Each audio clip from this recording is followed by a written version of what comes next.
Hello, eighth grade students. Miss Malone here, your college and career coach. I wanted to speak with you one last time before you left for your summer vacation. As you will see, we will be talking about work today. And I know you probably like, what work? Exactly, what work? I know you all have participated recently in a job shadowing opportunity. So we'll be discussing that and a lot to do with careers and employability today. But before we do, I want to always mention the services that we offer you all when you come to the high school and even in the eighth grade, which is over for you, which is a good thing. So you'll be here next year. I sit in the guidance office. Kanisha Evans is the other college and career coach. She sits also in the guidance office as well. So you'll be working with us both. And when it comes to anything, any of these services and much more, as you will see today, but we do help you when it comes to career assessment, career planning, college admissions, financial aid, business and industry services, internships, apprenticeships, non-traditional careers, and certifications. Of course, work-based learning, which we'll talk about today, concurrent and academic and CTE concurrent credit classes, which means that those are classes that you can take while you're in high school, but they are college courses, whether they are going for certification or you're going for a degree. Now, on to what we are discussing today. So the purpose of this activity, and there will be a follow-up assignment that you should complete before the end of the semester. It will be sent out with this. It's just a quick few questions. But the purpose is so we can correlate the skills that you are developing now to your future and your college or career success. Also, you want to be able to understand skills and how they transfer from one thing to the other, one job to the other, one event in your life to the other. Also want to expose you all to non-traditional careers, what that term means and what it's coined for, and what that means for you. Are those interested in those opportunities? Of course, another purpose of the activity and what we'll be doing today is to help you learn how to start gathering information for your resume. One of the main challenges that seniors have when it comes to scholarships and applying to college is a resume. And we do tell you to start working on that often. Most people don't.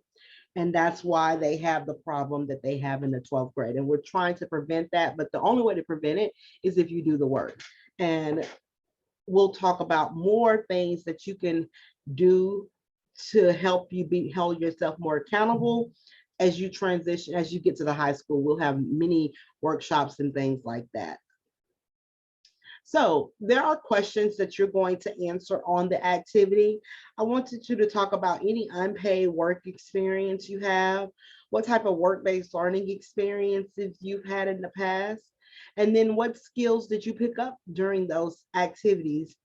So the purpose of that is so you can be able to see what you did, actually write it down, and be able to think about it and contemplate on it and be able to then apply that to your resume.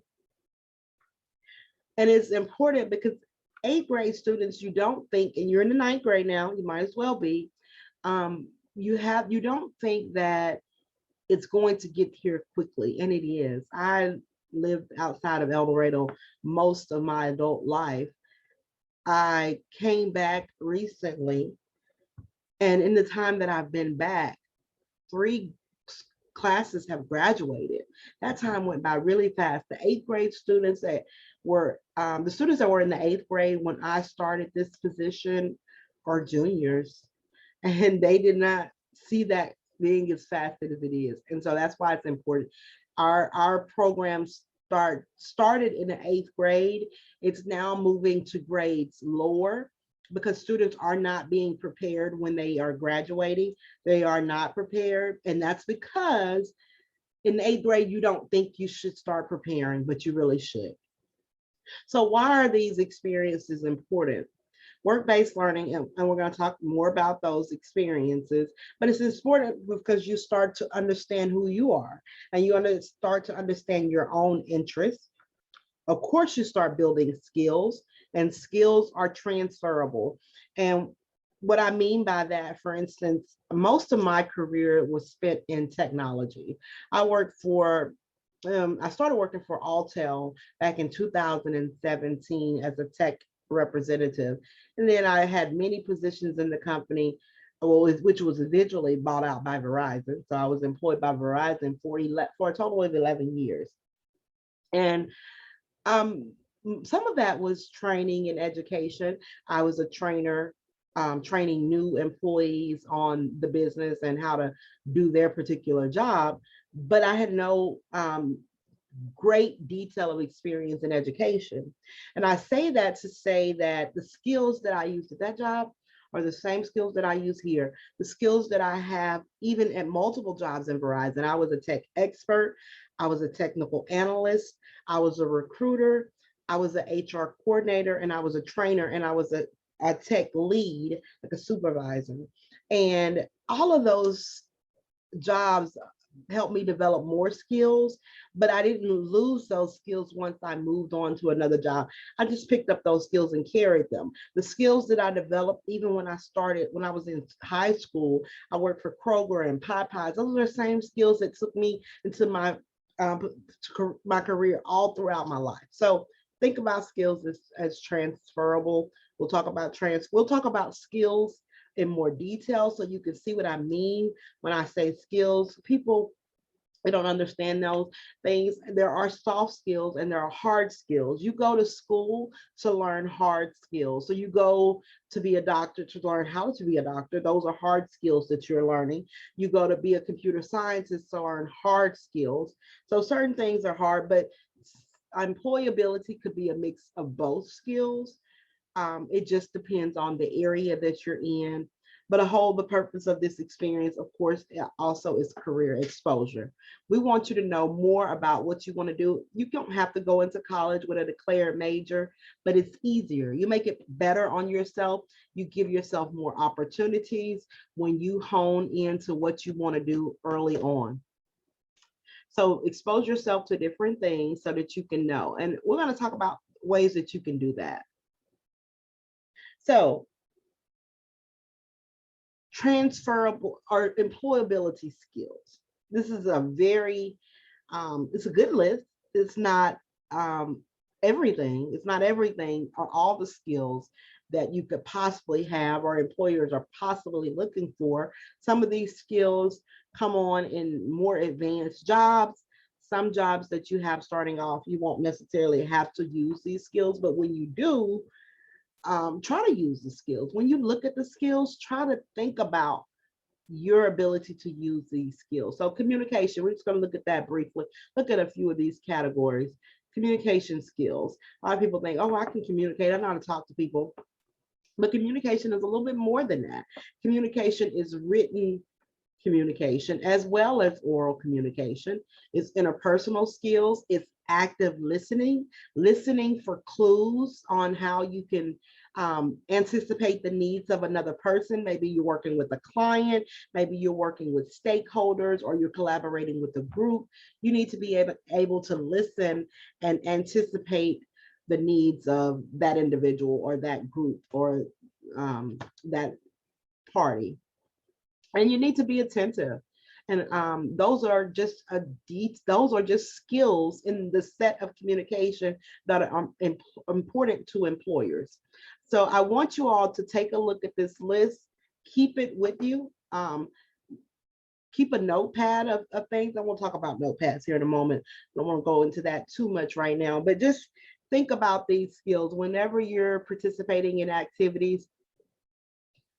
Learn when you're using those skills. Let's look at the ones under ethics. So it's important to have ethical skills. So making sure you're in compliance. So compliance is making sure you follow procedure and policy. So if compliance says that I need to have students sign their name and date and time, then I need to make sure that I can follow those rules. Integrity. Integrity is having a moral code in things that you do, making sure you do things with integrity for your company, for yourself. Integrity is important to me. It's something that I value myself. So that's a skill that transcends and goes to every job that I have. Discernment and empathy. Empathy is a good skill to have, especially when you're working with the public. You want to be able to um, tell people that you understand where they're coming from and offer solutions. So a part of being able to assist people or being able to gain rapport with people is being able to empathize with them and understand their perspective.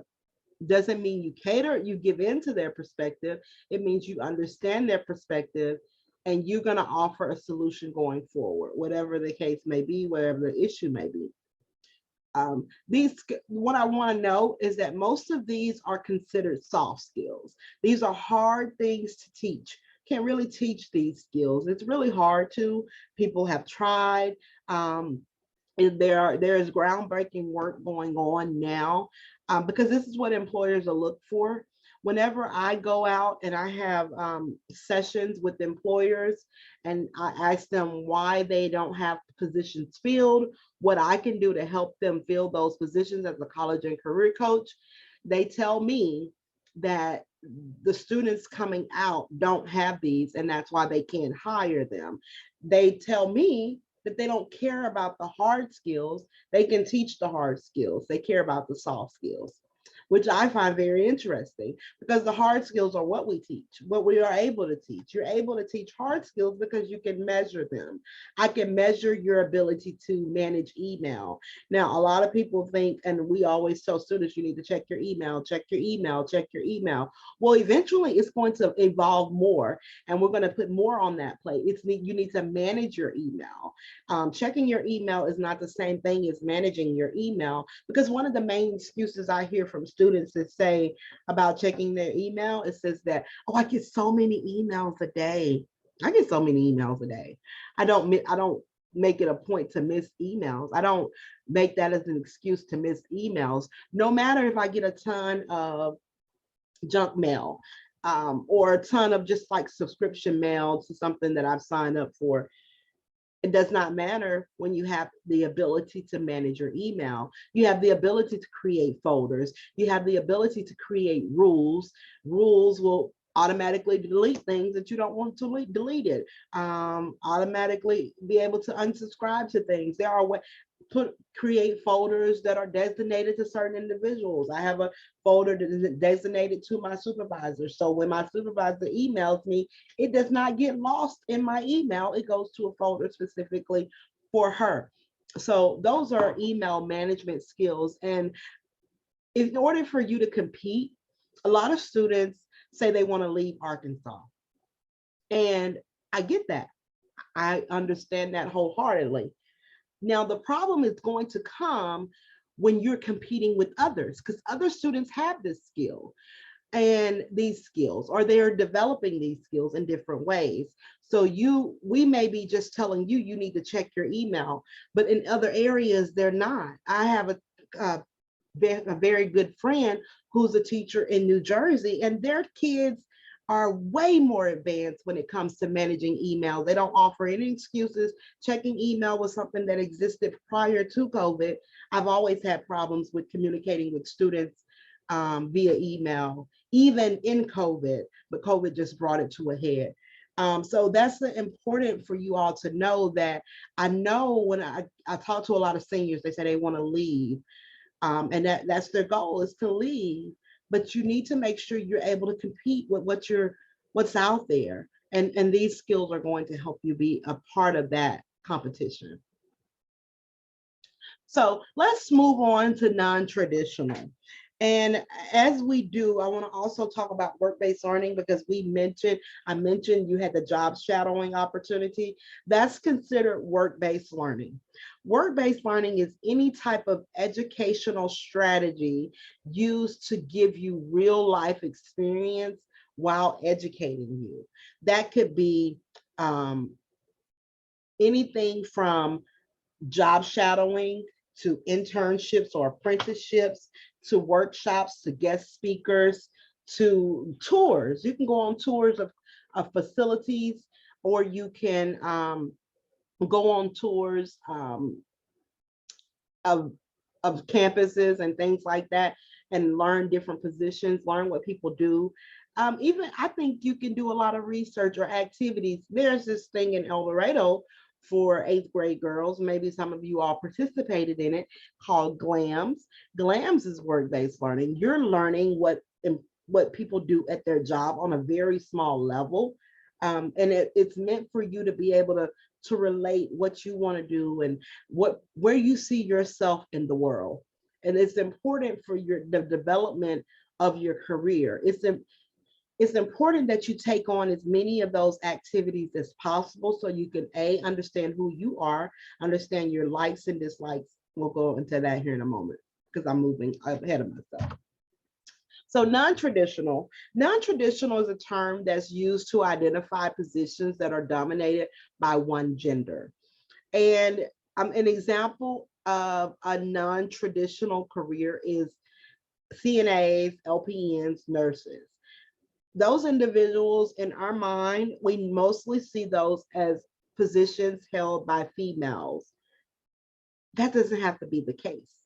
And non-traditional exposure just lets you know that it's possible for you.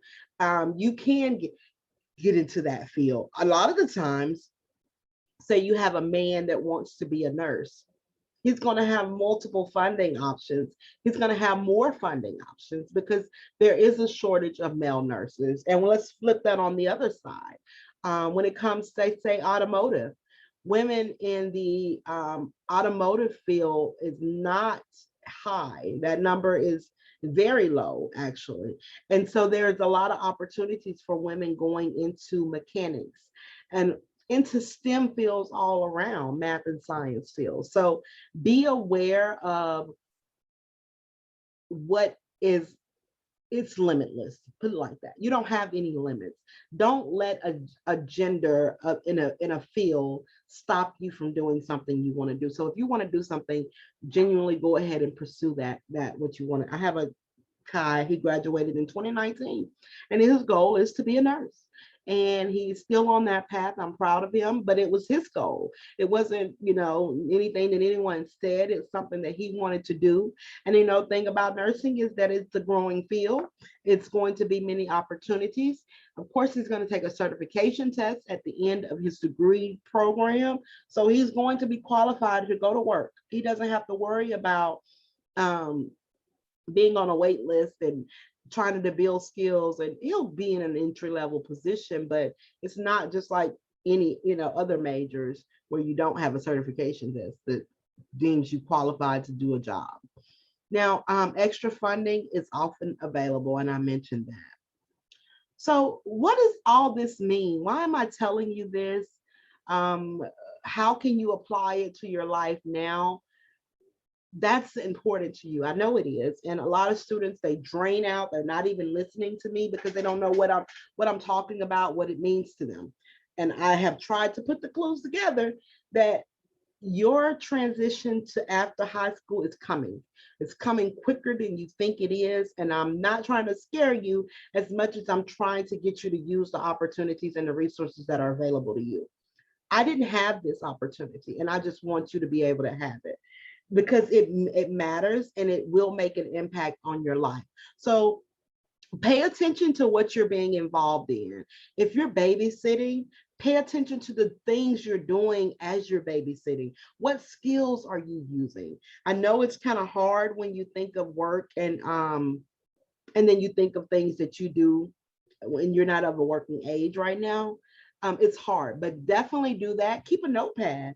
If you're not a person who want something to have an actual physical notepad, you have your phones.